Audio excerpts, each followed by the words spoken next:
uh, my first live stream on my YouTube channel here, Isle of Arran, and I don't know if we'll end up mirroring this elsewhere. We might. I'm currently on a call with Analytic Alchemist and Mr. Brass. If you guys want to introduce yourselves, and kind of let people know where they can find you online. Yes, for me, hello there, everyone. This is Mr. Brass, and yes, I have my own channel. It's named right after me, Mr. Brass. I do a series on multiple things, whether it be um, sociology, theology, or just philosophy at times.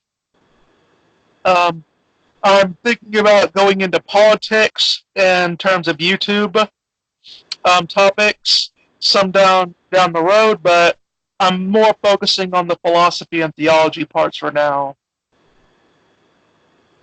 And how about you? Can we do you mind if we use your real name, or how would you like to be referred to, Analytic Alchemist? Yeah, sure. We can just use my YouTube alias for now. Yep, I am the Analytic Alchemist, and my YouTube channel at the moment is a barren wasteland. I have no content whatsoever, so go check it out and subscribe. Okay, but you've joined in on some live streams with the Red Pill Religion team, right? On the Red Pill Religion YouTube channel. Yeah, I've been a part of numerous podcasts on the Red Pill Religion channel, and I will be uploading content to my channel soon. It's just I'm trying to work on getting adequate recording equipment and whatnot. So Okay, so today's or this evening's topic of discussion is something I've been wanting to do a video about for quite some time. It actually relates to the last video I uploaded on the Google smart homes and just smart technology in general, and what's been happening with all of the censorship that's been going on with Google and YouTube. And there's an article I found, thankfully, which pretty much goes into all of it, or most of what I wanted to discuss. And then there's other topics on the side that I think I'll also tie in with this pretty heavily. And the title of the article I'm running with here is Unmasking YouTube, Google, CIA, and CERN. And it's on a blog called Lipstick Alley. And it's a really interesting article. And again, it goes into a lot of what I've been kind of tying together. And there's other people who I have other connections of mine who have also brought this up, for many years, how there's all these strange ties with CERN, and just kind of strange ties like the Lego movies. A really interesting example. There's Morgan Freeman in the Lego movie, or his voice of one of the characters. It was the character was Vitruvius, a wizard promoting the prophecy, and he also visited CERN. There's some, I think, science. I can't remember if it's a series or just a one-time kind of special thing where he visits CERN. And then there's this guy who works for Trump, who is the executive, I think, producer of the Lego movie. Let me just double check here. His name is Stephen. I don't know how you pronounce his last name. Munchen. Let's see here. Munition is how you pronounce his last name. Stephen Munition. And he is the currently the 77th Secretary of Treasury, and he also produced. He's the executive producer of the Lego Movie. So just random things like that, and then there's also a character in the Lego Movie that apparently resembles Trump. I can't remember which character it is offhand. So that's just a little strange to me. And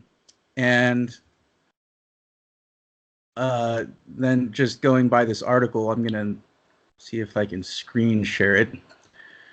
I'm still kind of, here we go. Yeah.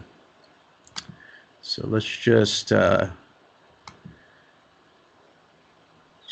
the windows here. And,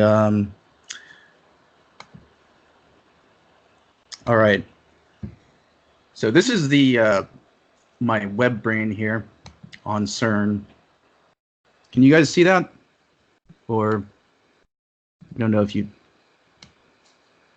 I hope you can see it. Should be able to. But I have a web brain open. It's a web brain database that I'm using. Thanks. Shout out to Jan Irvin with Logos Media. He has a web brain database on his website that has a lot of extensive research into MK Ultra and the CIA, and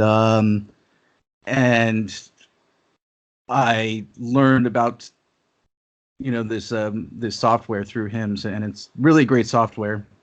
And but what you're looking at right now is the database or the entries that I have on CERN, and there are some interesting ties with CERN and YouTube and Google.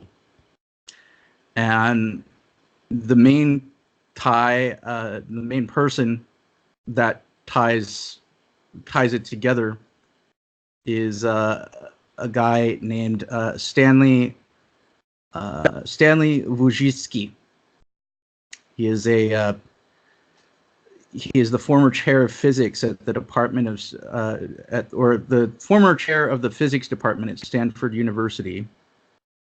A Harvard graduate, and he worked for CERN. And of course, CERN pretty much created the World Wide Web. The guy who created the World Wide Web, Tim Berners-Lee, worked for CERN while he was doing it. He did it so that they could, basically, I don't remember. Do either of you guys remember exactly what the purpose was? It had something to do with keeping track of data. I think that originally the World Wide Web was more of a thing for the military in order to track data across countries. Well, and Tim Berners-Lee. And by the way, I thought for a minute there you had said Stan Lee. No, Tim Berners-Lee. He is the inventor of the World Wide Web. And here's what it says on his Wikipedia entry. Well, he was the board. He worked on a number of projects and works in a number of projects, and he let's see, he works for MIT. He's the senior, what is it? The founder of the World Wide Web Foundation and senior researcher and holder of the 3Com Founders Chair at the MIT Computer Science and Artificial Intelligence Laboratory. So he works for MIT, and I'm just trying to find his work with CERN here, but he worked for CERN. Here we go. Berners-Lee worked as an independent contractor at CERN from June to December 1980. While in Geneva, he proposed a project based on the concept of hypertext to facilitate sharing and updating information among researchers. To demonstrate it, he built a prototype system named Enquire. After leaving CERN in late 1980, he went to work at John Poole's Image Computer Systems Limited. But he got started working for CERN, and it says here that he returned to CERN in 1984. And in 1989, CERN was the largest internet node in Europe, and Berners-Lee saw an opportunity to join hypertext with the internet. And it has a quote of his here. But if I'm not mistaken, the World Wide Web was created initially for the purposes, I think, of keeping better track of data for the Hadron Collider, I think that CERN was working on, or for CERN itself. I don't remember which. And so, there's that element of all of this, as far as the World Wide Web goes, and its connection with CERN. Are you okay? So, Analytic Alchemists, are you based, and aren't you based around that area, around the area where like MIT is, and a lot of these computer scientists and AI tech kind of gurus are centered? Yeah. So I'm over on the East Coast in Massachusetts, and MIT, which is the Massachusetts Institute of Technology, is over in Cambridge, which is only about an hour or so drive from where I'm situated. So I'm sort of in the belly of the beast, so to speak. Yeah. So yeah, they're and I have seen some of your posts about how they're implementing these robots and in all of these stores around there, like Marty, and Yeah, it seems like it's kind of one of the main testing grounds, outside of Silicon Valley and all of these other smart cities. Yeah. And I know Cambridge, Massachusetts, is one of the many cities that are signed up in the ICLEI program, which is it's a sustainable cities initiative. I've discussed it on a past stream with I Am Serious and Lamprey Milt in the context of Portland, and would also discuss Vancouver, and But there's a number of cities signed on to that, and it's on right here on the screen. You can see it. Hopefully, it's the Local Governments for Sustainability, and it's a United Nations plan, and it dates back to Agenda 21, and now it's Agenda 2030, and there's, like it says here, the network includes more than 1,750 local and regional governments in 100 plus countries. So it's pretty big. And that's what she said. That but I think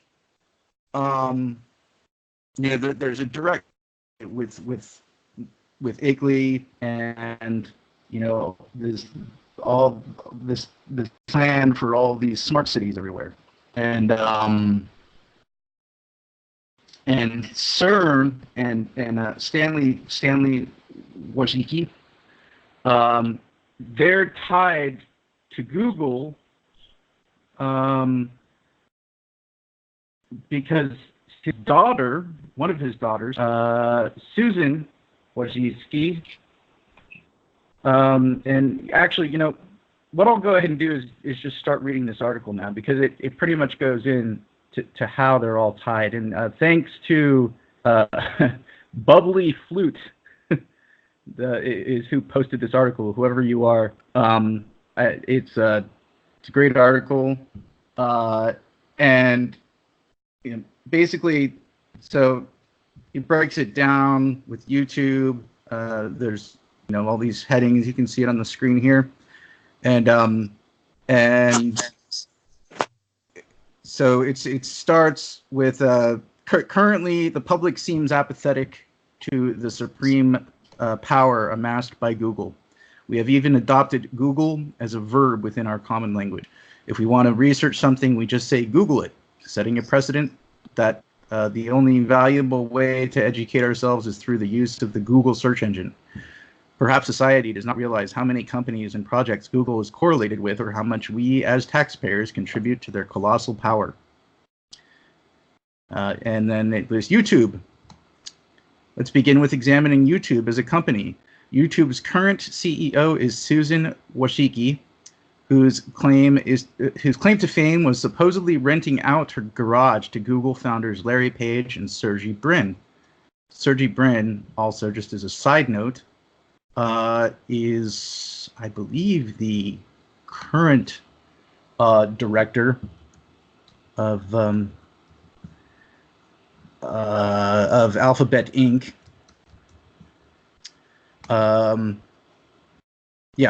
Let's see. I think he's either the director or the CEO. He's the founder. So yeah, he's the founder of Alphabet Inc. along with Larry Page. And Alphabet Inc. is huge. There's people who have brought up how they're basically the same as the NSA. And so Wojcicki rented out her garage to both of the founders and was married to Sergey Brin, I believe. Let me just double check on that. Oh, yeah. No, actually, it was her sister. Her sister, Anne Wojcicki, was married to Sergey Brin. And when Google took off, Wojcicki found herself in an executive position with the company as vice president of advertising and commerce. She contributed in large part to the creation of Google Image Books, AdSense, and Analytics. In 2007, she brokered the $3.1 billion deal to buy DoubleClick, a massive advertisement agency providing services to companies such as Microsoft, GM, Apple, Motorola, etc. Only later would the public find out that Google was selling off consumer information to these and other advertisers.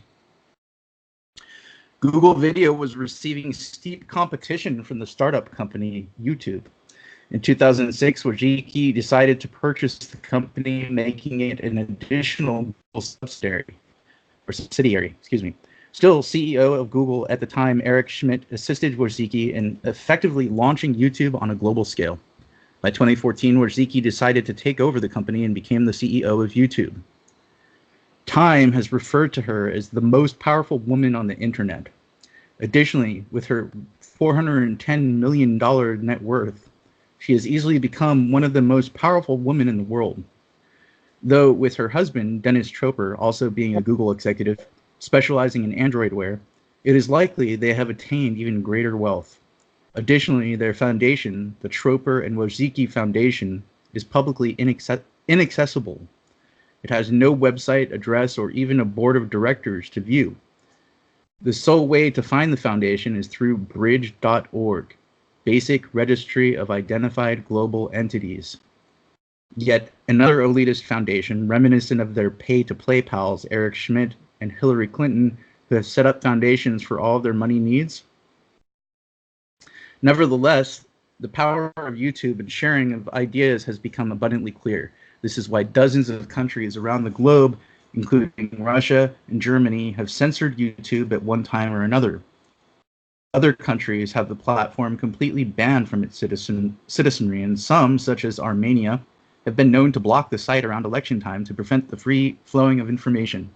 According to Alexa Internet, the video sharing platform is listed as number 2 on the highest rated websites in the world. It comes as little surprise then that Wojcicki would want to ban YouTube users who do not conform to the Google agenda. That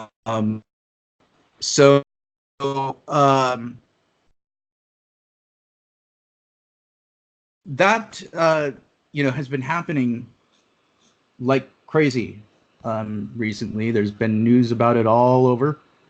People like Steven Crowder are getting banned. Who else? Just all kinds of YouTube users. I think even. Do you have any other YouTube user or YouTubers in mind, Mr. Brass, who have been getting banned? I know Dennis Prager has been getting a lot of trouble from Google.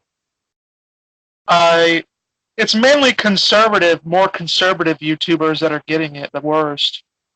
Yeah, and the way I put it, just before we started the stream with you, Analytic Alchemist, was like it's like anybody who doesn't conform to their narrative, and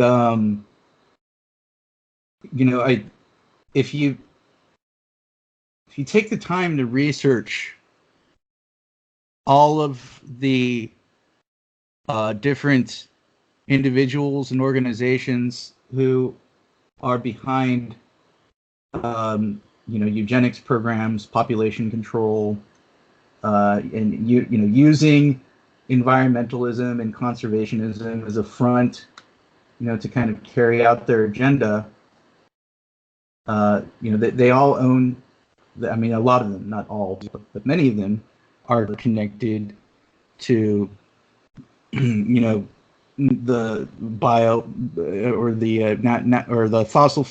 I don't even like to use the word fossil fuels, but the petroleum industry, the energy industry, and I think in this case, the nuclear energy industry, obviously.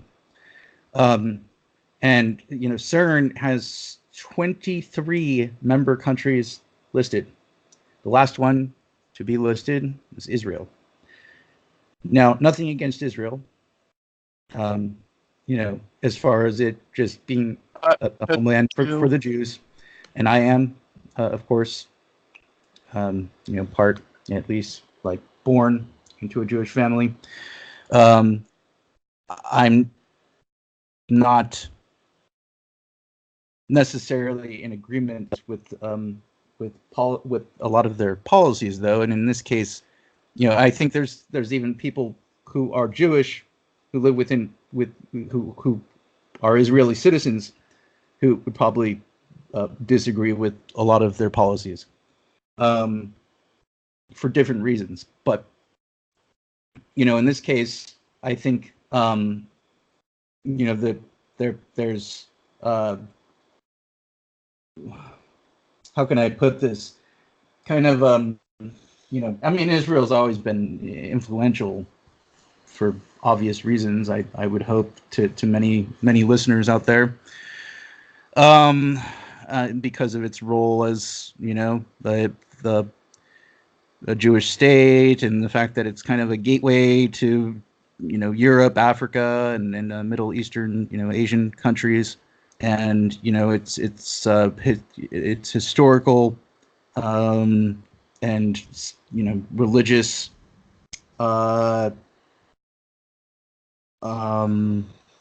role in the world is obviously really significant, and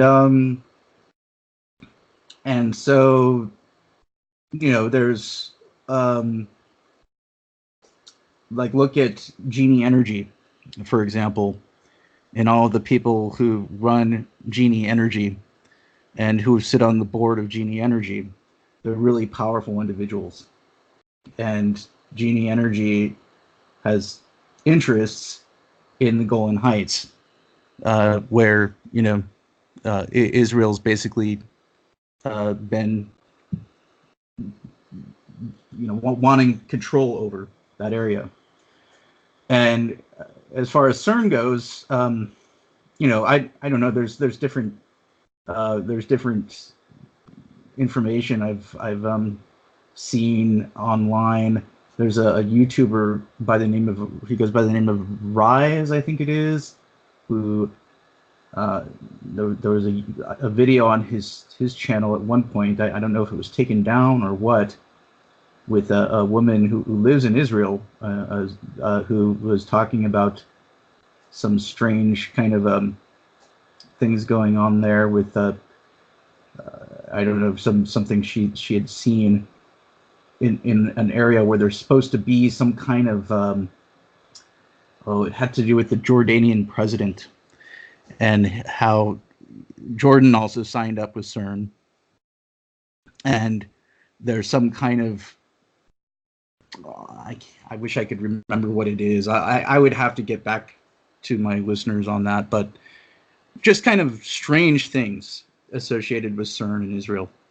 And then there's 22 other countries who are signed up, and from what I've read about CERN, it's not so much, I mean, they're researching particle physics, and the Large Hadron Collider was purposely built, or intentionally built, to recreate the conditions that existed during the supposed time of the Big Bang, when our universe was created.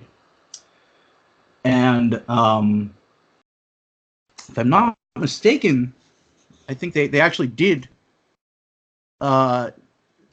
conduct an experiment that was successful in that regard. I don't remember. Let's see, just do either of you two know?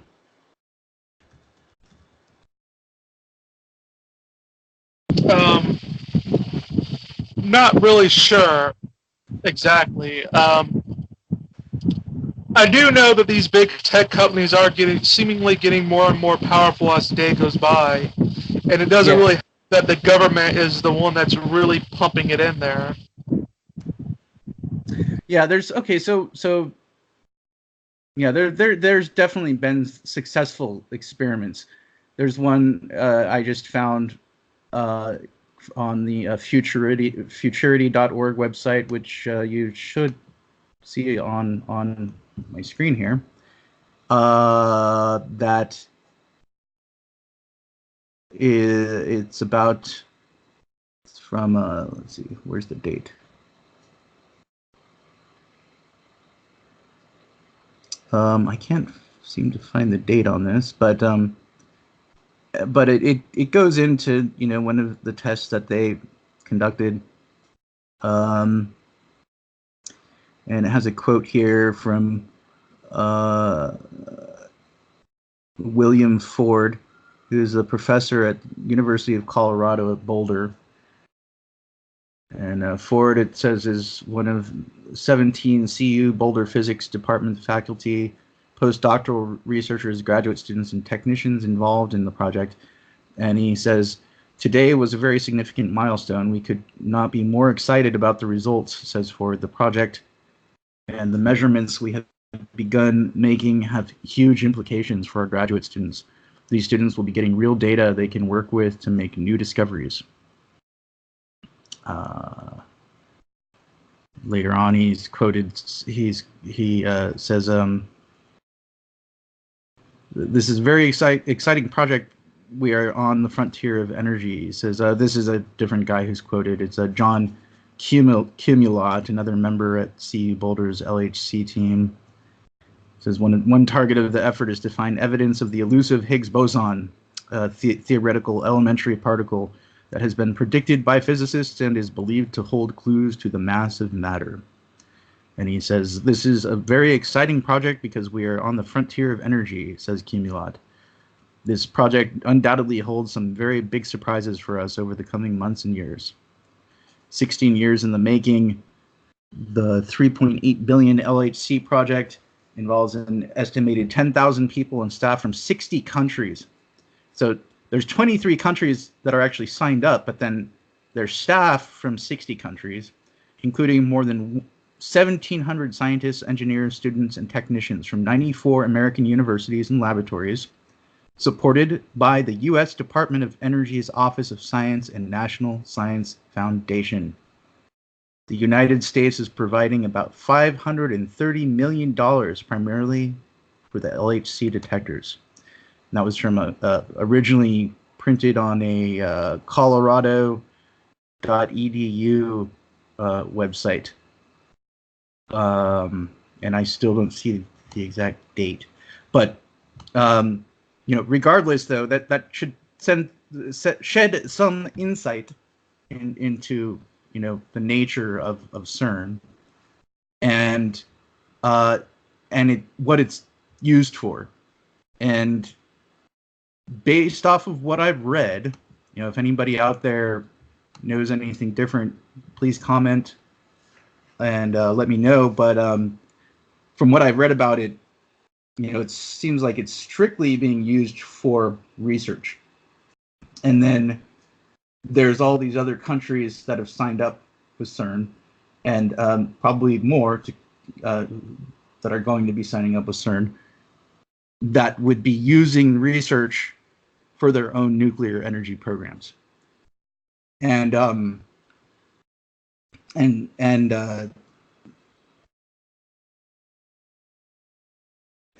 think that ties in to what all this smart technology is being used for. And just going back to this blog post, in terms of tracking technology and things like that, the next part of the post is on 23andMe. It's titled 23andMe Data Collection, or DNA Collection. And it reads, Susan Wojcicki's family members have been in the public spotlight as well for their own successes. Her sister, Ann Wojcicki, co-founded the private biotech company 23andMe, which specializes in DNA testing and analysis. Under the legal section on the company website, 23andMe admits to storing genetic data and sharing it with other third-party entities. According to Scientific American, 23andMe is terrifying, but not for the reasons the FDA thinks. In 2013, 23andMe and the FDA were having issues regarding regulation. The FDA had concerns with the accuracy of the testing and requested additional information. Suddenly, 23andMe brazenly decided to go rogue. They ceased communications with the FDA and stopped complying in the investigation, as if answering to a government agency was inconsequential. Eventually, the investigation was brushed over, as well as the especially disconcerting main concern. The primary intention of their personal genome service is not delivering a medical device to consumers, but rather to fulfill a fantastic project of gathering massive genetic information on an unknowing public. Consider the evolution of Google throughout its lifespan. Google founder Sergey Brin married Anne Wojcicki prior to her 23andMe launch, and unsurprisingly, their companies have much in common. Both seem to have a constant, unquenchable thirst for collecting enormous amounts of data on a currently unaware and naive public. In the beginning, Google claimed it was simply a useful tool for the public to use and would not store or share our data. As we discovered, they were selling information from the beginning to the highest bidder and created a massive consumer database. 23andMe follows the same tactic of initially denying any wrongdoing, followed by eventual admission of just the opposite. 23andMe board member Patrick Chung tells Fast Company, quote, "Once you have the data, it does actually become the Google of personalized healthcare," unquote. The connections appear to run deep between Google and 23andMe. This business relationship, including everything from genetic information collecting to storing billions of internet users' data, is worrisome, to say the least. And then, I don't know, do either one of you have anything you want to kind of discuss on that note?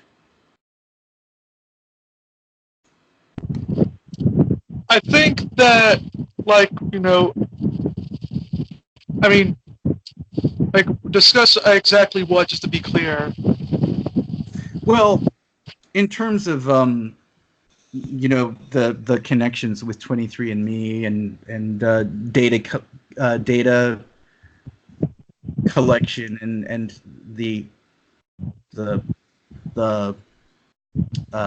ethics associated with that in terms of privacy and yeah, Facebook unwitting. Yeah, Facebook has gotten in trouble with the whole data state stuff, and so I mean this is going to be lots of problems. I predict more down the road, because if Facebook can get caught doing it, I don't think it's going to be very long before we find out like all the major tech companies are doing it.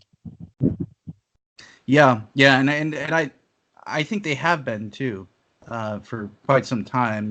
There's the Edward Snowden and all kinds of Assange published their what is it called?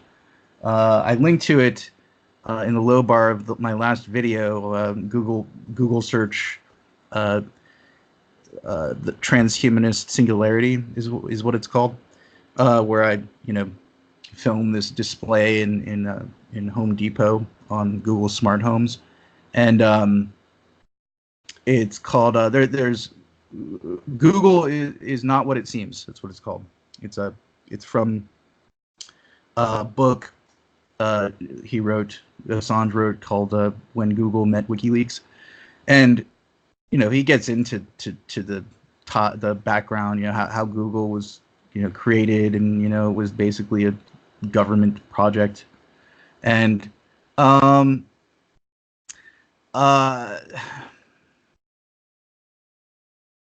far as collecting genetic data on everybody, and how that ties into like the whole AI God kind of idea that they're pushing, it listening now. Okay, I think that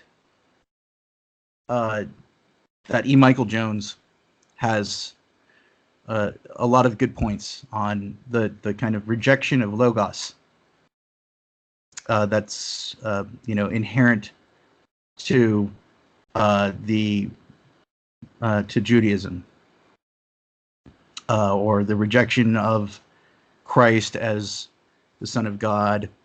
Same thing, because Christ is Logos, and how it leads to things like worship of an AI god, or this kind of transhumanist global religion that they seem to be pushing. They meaning a lot of people who are not just Jews, obviously, but people who are tied into the globalist kind of technocratic elite community, so to speak. And actually, Analytic Alchemist, you and I had discussed the all these kind of smart housing, big kind of low income housing projects that you've been seeing around the Boston area, right? Yeah. Yeah. Before I get into that, I just wanted to backtrack a bit, and comment on the data mining situation. Basically, just a side note, if people thought that the NSA was bad enough, or the TSA was bad enough, with violating your Fourth Amendment rights, then this is going to be 10 times worse. um, so, from a constitutionalist point of view, those rights just, they don't really exist anymore, under such a technocracy, as you call it. Yeah. Oh, and just if I could just interject really quick before I forget, I wanted to bring this up earlier. Please, please, please, if you haven't already discovered it, check out Truth Stream Media's channel of Arran and Melissa Dykes. They do a phenomenal job of kind of exposing a lot of this, and kind of laying out how it's all been implemented for decades, and Jan Irvin has also done extensive research on weaponized anthropology, and how that all directly ties in with this as well. But so anyway, keep going, Analytic Alchemist. I didn't mean to interrupt. Oh yeah, that's fine. I just wanted to make that quick comment. Basically, yeah, it's just a massive violation of people's Fourth Amendment rights, the right to privacy, and the right to resist unreasonable search and seizures. Yeah, that won't exist anymore, pretty much. So there's that. Pardon my. Never really existed a lot with the state involved anyway. Right. Yeah. Yeah. So that's my libertarian side shining through there. But yeah, you wanted me to talk about, what was it, the smart technology that's being tested here in Massachusetts, or what was it again? It was that you and I had discussed offline the smart housing you've seen there, the all these smart housing projects for low income people. Yeah. So in my general area, I noticed that a lot of the uh, classical houses, right, as they were built in the early 1900s and so on, are being destroyed and replaced with the high-rise condos, and and they all come equipped with like the smart technology and whatnot. Like they have doors that won't open unless you have like I think it's like a scannable badge, or a chip on. I think it might be your ID or one of your credit cards or something like that. Or they have they come with the smart TVs, and it's interesting, but it's it's also concerning a bit too, because mostly because when they destroy people's homes and they kick them out of their homes that they've been living in for possibly generations at a time, if they're not able to afford the new homes that have been built in their place, then they're screwed. It's gentrification on steroids, essentially. And it's ironic because they are calling it affordable housing, right? But rarely rarely is it ever actually an affordable thing. And so it's I think it's extremely detrimental to poor people and people of the middle class. So from just from a socioeconomic point of view, there's that. But from a more, I guess, political point of view, I don't think I don't think we should be too hasty in accepting this new technology, mostly because of the invasiveness. We've covered that a bit, though, and then there's also the how it ties into, I think anyway, depopulation, because the whole idea of sustainable living, as Agenda 2030 puts it, is to alleviate the Earth's strains, right? Humans are polluting it, which they are to an extent, and the fault is mostly put on humans, and so the idea is like, hey, maybe we need less humans. Maybe we need to trim the flock, so to speak, and maybe we need to start replacing fossil fuels with more green friendly technology, and we can herd everyone into these kind of smart cities, right? And do away with off-grid living and big families and things of that nature. And so yeah, there's that aspect of things that I think we should probably pay a little more attention to. Yeah. I'm not sure if I went off the rails on that or not. Well, no, I mean, you brought up some good good kind of points, some good topics of discussion also, and what I had brought up in our conversation also, was that it all now, again, just referring to Jan Irvin's work and his research, all of his videos on weaponized anthropology, which you can find on his website. It's, I believe, logosmedia.org. I'll link to it in the low bar. But, and it's something I had discovered also many years ago. There's a great kind of lesser known, come on, where are you? A great kind of lesser known timeline that I like to refer to.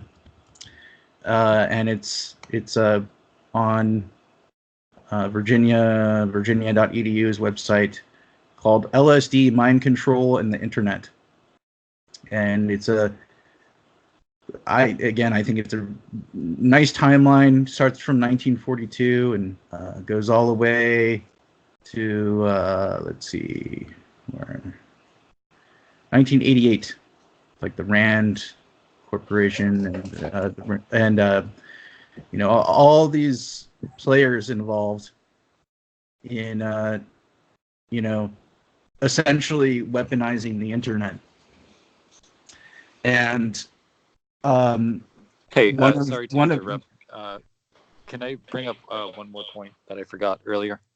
Oh, please do. Sorry. I was going to say from. I also wanted to include the a more, economical approach to this situation, and that's just the consider also the replacement of human jobs with robots. I'm seeing Yeah. a lot of that in my area as well, as things become more automatic. You know, I've seen like cleaners at stores replaced with bots. I've seen, there's the self checkout stuff that's kind of weeding out the need for, human cashiers. There's, as much as I, you know, don't like banks, there's also the whole, ATMs and, weeding out the need for human bankers and tellers, and the list goes on. And so They've Yeah. also replaced some politicians with robots. Oh wait, that's always been the case. Yeah. The Yeah. main Well, when they do goals of that, we the won't be able to tell the difference. the main goals of the technocracy movement is to replace politicians and businessmen with scientists and what is it, engineers? I think. Can't remember. Yes. I think that was it. But Well, I wanted to bring up Gregory Bateson though, because Gregory Bateson developed the double bind theory, and still very a very unknown topic with a lot of people, and and then the idea that, not the idea, but again, that's why I strongly recommend checking out Jan Irvin's research into this, because the way he put it was that the CIA basically turned it into a political agenda, and it's described here on again. I hope my screen sharing is working right, but I'll just read it. It's described as a dilemma in communication in which an individual or group receives two or more conflicting messages, with one message negating the other. A situation in which successfully responding to one message means failing with the other, and vice versa, so that the person will automatically be put in the wrong regardless of response. And the person can neither comment on the conflict, nor resolve it, nor opt out of the situation. A double bind generally includes different levels of abstraction in orders of messages, and these messages can be stated or implicit within the context of the situation, or conveyed by tone of voice or body language. Further complications arise when frequent double binds are part of an ongoing relationship to which the person or group is committed. Double bind theory is more clearly understood in the context of complex systems and cybernetics, because both human communication and the mind function similarly to ecosystems. That's from a article by Gregory Bateson and someone called L. Ezabale, called Cybernetics and the Social Behavioral Sciences. Complex systems theory helps us understand the interdependence of the parts of a message and provides an ordering of what to the Newtonian looks like chaos. And of course, logos is and the trivium method, that's grammar, logic, and rhetoric, is kind of the I hope I'm explaining it correctly, but kind of the antithesis to chaos and postmodernism, so to speak. And the globalist agenda, from what I've discovered, seems to be rooted in postmodernism and kind of a sort of chaotic kind of double bind. And the idea that we're all this one big happy global family and we can all live under this one world borderless, peaceful coexistence global system. But then at the same time, they hire all of these social scientists through all of these different academic institutions and professional institutions and such to break everyone down into all these little groups. You know, and now it's got to the point where there's, 72 genders. And all of these various racial categories, and, you know, it just goes on, and it almost seems never ending, you know? Did you just assume how many genders there are? Well, you know, Eddie, I always thought there was 2, right? Oh, wait, am I Oh, I'm sorry. I'm confusing gender with biological sex, huh? well, I mean, you know why the reason why they're doing this, right? It's a way to socially construct, what do you call it, like racist problems, because confusion breeds bigotry. So the more confusing something is, the more people will rebel against it. Initially, because we as humans want to have a coherent picture, and the more like things get out of control and get more bigoted and stuff like that, the more people will want the state. Yeah, and yeah, right, exactly, and then, you know, in the sense of just dividing and conquering, right? You know, it's like when you have, you know, it also ties in with victimhood, because, you know, when you have all these different groups of people divided up into all these different groups, you know, they can also be victims of other groups. They can also be, you know, they can also get protection from the government more easily, and the government could also keep control more easily over everyone. You know, that feeds into this anyway. And the irony is that they sort of socially engineer these problems in the first place, and then they'll offer their solution, quote unquote, right? It's the Hegelian dialectic stuff, and you know, like you said, I mean, when you have all these different subgroups existing, supposedly coexisting, right, according to the state. And they're all, they've divided themselves based on race, gender, etc. It literally opens up the doors for more, quote unquote, like discrimination, right? More racism, and things of that nature. And then you have all these, these subcultures, even, right, at war with each other, and then they turn it kind of to creates this perpetual conflict. So yeah. so all the people in charge going to want to turn to just the state and say, hey, we need your help with policing all of this chaos. And that's when they come in and they gain even more control over people. Right. And sort of is like the LGBTQ community and all of them, they sort of act as sort of like a filter of the state. Because what happens is they make things so confusing that we naturally would want to seek like the higher ups in the authority, and we'll go to them because they apparently have the knowledge, and then they eventually go to and they'll go to the state reporting these problems in order to quote unquote get protection.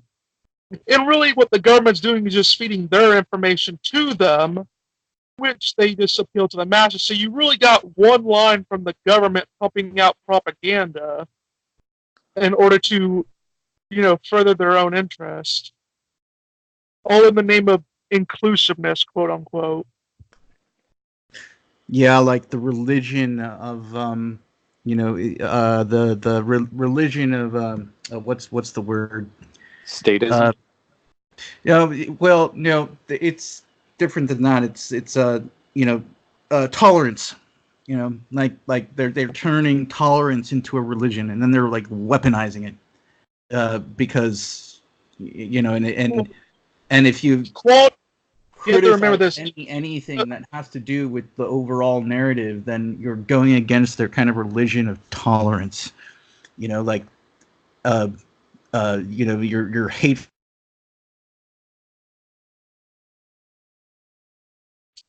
You have to remember, though, that like the more and more they push for equality, the further and further they get away from nature, because equality doesn't exist in nature. The relationship between a lion and a zebra is very unequal. Yep. Yeah. And, and so, like, the more that they keep trying to force all this equality, and they're not even doing it through, like, because think about it, if it was truly equal, like, you wouldn't need the government. Like, Jews, how many times have been screwed over by people, and yet they've come out on top every time, and without, and a lot of times in spite of the government. Like, so true equality wouldn't need the state to interact with it. It would just happen through the culture. But we don't see that. Like, they have to, like, you know, it's all just indoctrination and just fighting for this whole purpose of extending the state's power over people. Yeah. Yeah. If you're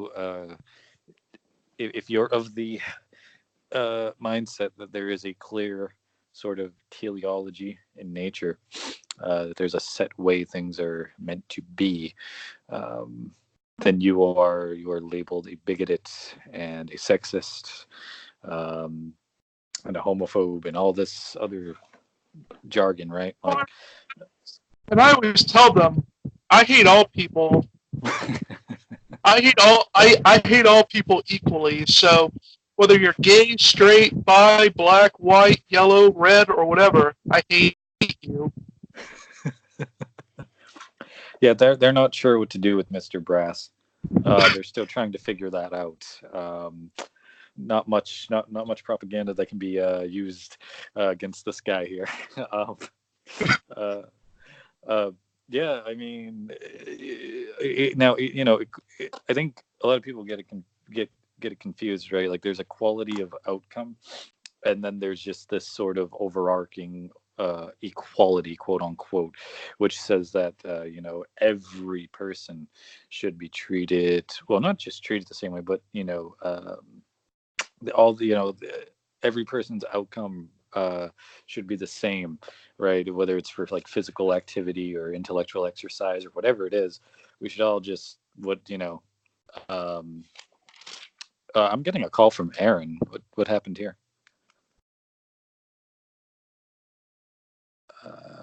Okay, 1 second. All right.